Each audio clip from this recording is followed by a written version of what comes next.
एक घंटे पहले देखा होगा कि जम्मू कश्मीर लेजिस्लेटिव असेंबली के एक इलेक्टेड एमएलए डोडा जनाब महराज मलिक साहब के ऊपर जो पीएसए स्लैब किया गया, जो उनके ऊपर पीएसए लगाया गया,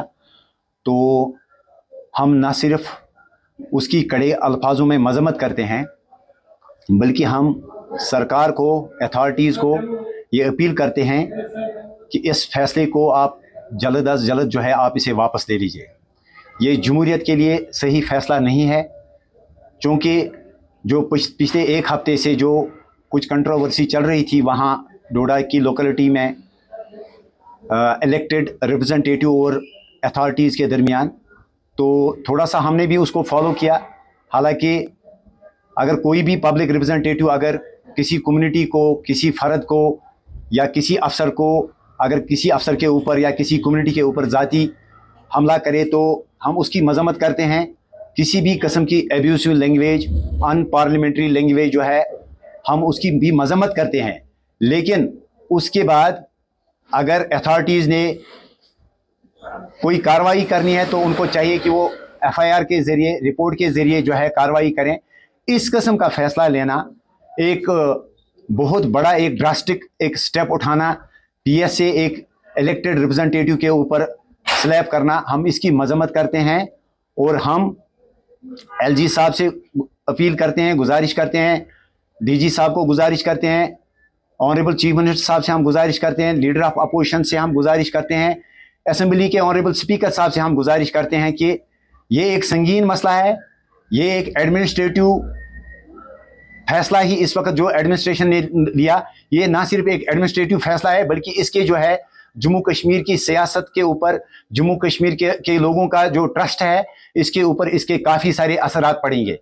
आपने इस वक्त महराज मलिक को अरेस्ट करके ना सिर्फ आप एक फ़र्द को सज़ा दे रहे हैं, बल्कि आप डोडा के उन लाखों लोगों को इस वक्त सज़ा दे रहे हैं जिन्होंने एक आश, एक उम्मीद के तहत जनाब महराज मलिक साहब को असेंबली के अंदर भेजा कि वो लोगों की रिप्रेजेंटेशन करेंगे, उनकी नुमाइंदगी करेंगे। तो लिहाजा ये इस फैसले से आप न सिर्फ महराज मलिक साहब को सज़ा दे रहे हैं, बल्कि आप डोडा के उन निहत्ते हज़ारों और लाखों लोगों को आप सज़ा देते हैं, वो रिप्रेजेंटेशन लेस रहेंगे। लिहाजा हम अपील करते हैं एलजी साहब से कि आप इस फैसले को वापस ले लीजिए। और साथ ही साथ हम ऑनरेबल चीफ मिनिस्टर साहब को गुजारिश करते हैं कि ये एक संगीन मसला है, तो आप एक ऑल पार्टी मीटिंग बुलाइए, आप कॉल कीजिए। और साथ ही साथ हम लीडर ऑफ अपोजिशन से भी ये गुजारिश करते हैं कि ये एक एडमिनिस्ट्रेटिव मैटर नहीं है, ये इस वक्त इंस्टीट्यूशन की क्रेडिबिलिटी का सवाल है। अगर इस वक्त एक इलेक्टेड रिप्रेजेंटेटिव को एक ड्रैकोनियन लॉ के तहत बंद किया गया, अगर उसने कोई गलती की, कोई एब्यूसिव लैंग्वेज उसने इस्तेमाल की, तो आप उसके खिलाफ सिंपली एफआईआर दर्ज करके जो है कार्रवाई कर सकते थे। लेकिन इस किस्म का इतना बड़ा फैसला लेना, इतना बड़ा स्टेप उठाना, ये अवामी इत्तेहाद पार्टी को कतई बर्दाश्त नहीं है। और हम इसके खिलाफ जो है, हम इस फैसले के खिलाफ हैं। और अदालत से लेके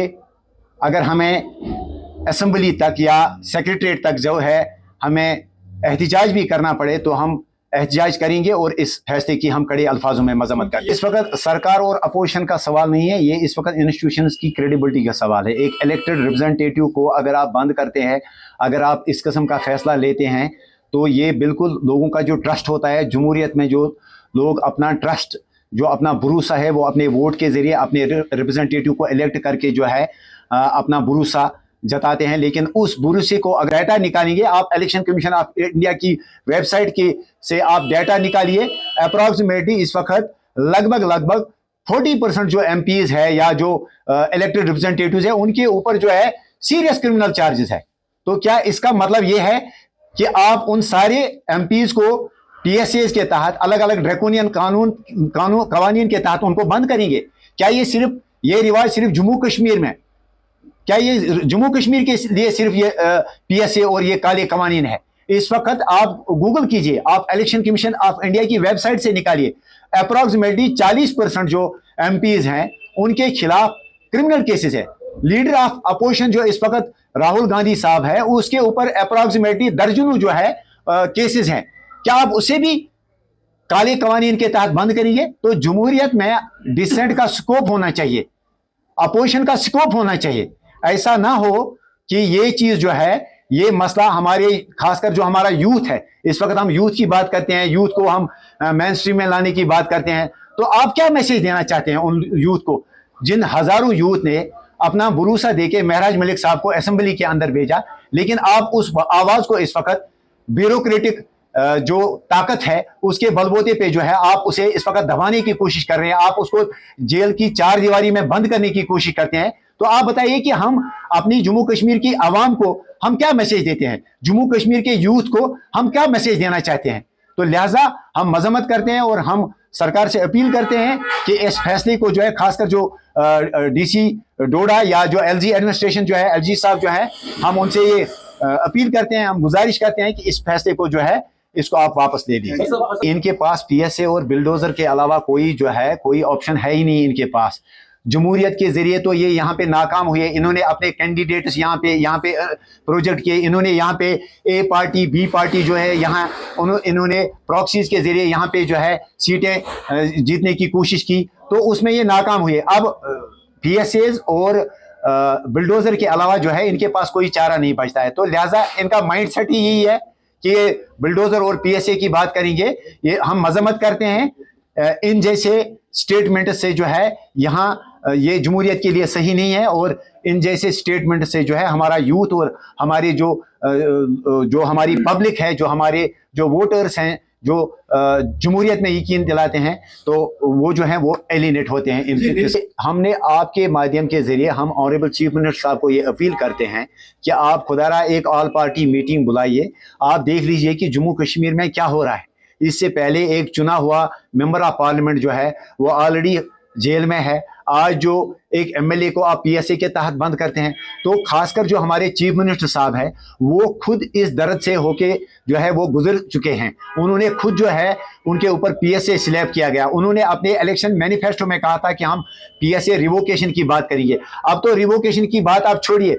रेजोल्यूशंस और बिल्स की बात आप छोड़ दीजिए, लेकिन कम से कम इस वक्त एक ऑल पार्टी मीटिंग आप बुलाइए, आप बीजेपी के लीडर ऑफ अपोजिशन को कॉल कीजिए, आप सारी पॉलिटिकल पार्टीज को कॉल कीजिए, और ये एक सीरियस इशू है। भले ही एडमिनिस्ट्रेटिव लेवल पे एडमिनिस्ट्रेशन को लगे कि ये एक छोटा इशू है इस वक्त कि हमने एक रिप्रेजेंटेटिव को जो है हमने पीएससी के तहत उसको बंद किया है, लेकिन मैं आपके जरिए ऑनरेबल चीफ मिनिस्टर साहब को ये गुजारिश करता हूं कि आप इस मसले को जो है आप सीरियसली इस मसले को देख लीजिए। शायद जिस वक्त पहला एफआईआर महराज मलिक साहब के ऊपर लॉन्च हुआ, अगर आप उसी वक्त इस चीज का नोटिस देते तो आज नौबत यहां तक नहीं पहुंचती, आज उसके ऊपर पीएसए नहीं लगता। तो ये पीएसए ना सिर्फ महराज मलिक के ऊपर पीएसए है, ये डोडा के लाखों लोगों के ऊपर पीएसए है, ये जम्मू कश्मीर की लेजिस्लेटिव असेंबली के ऊपर पीएसए है। तो हम ये समझ, डोडा की आवाम के लिए हमारी ये मैसेज रहेगी कि हम आपके साथ हैं, और हम लीगली असेंबली के अंदर, अदालत के अंदर और